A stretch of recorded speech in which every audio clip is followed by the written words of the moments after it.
Coucou les quatrièmes, donc vidéo plus courte aujourd'hui parce que j'utilise le forfait de mon fils.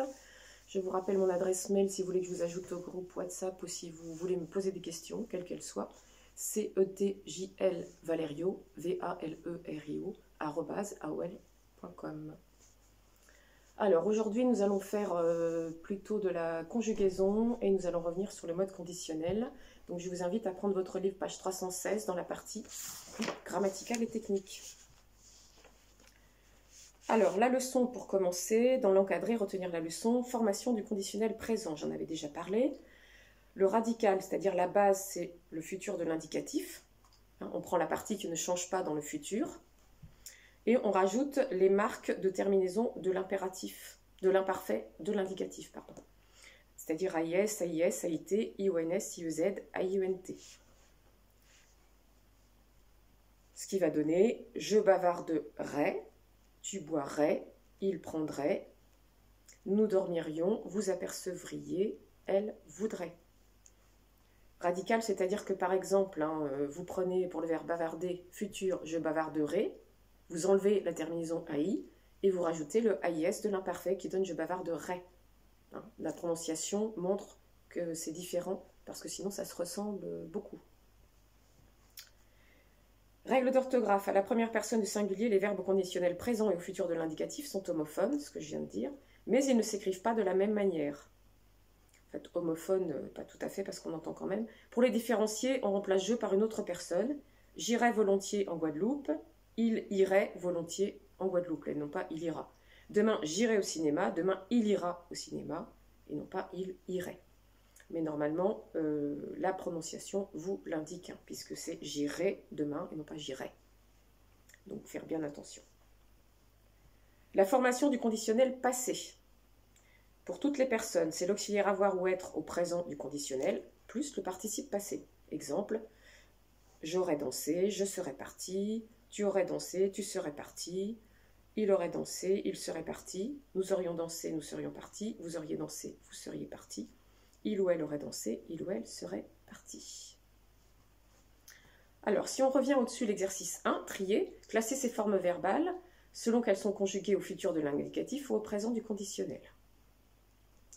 Je jouerai, AIS, conditionnel bien sûr. Je placerai, futur. Je viendrai, conditionnel. J'aimerai, conditionnel. Je croirai, futur. Je bougerai, conditionnel.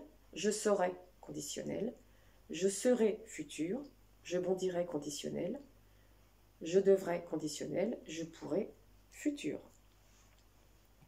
Alors, je vais vous demander de faire de la même manière l'exercice 3, page 316, qui consiste à trier les verbes selon qu'ils sont au futur ou au conditionnel présent.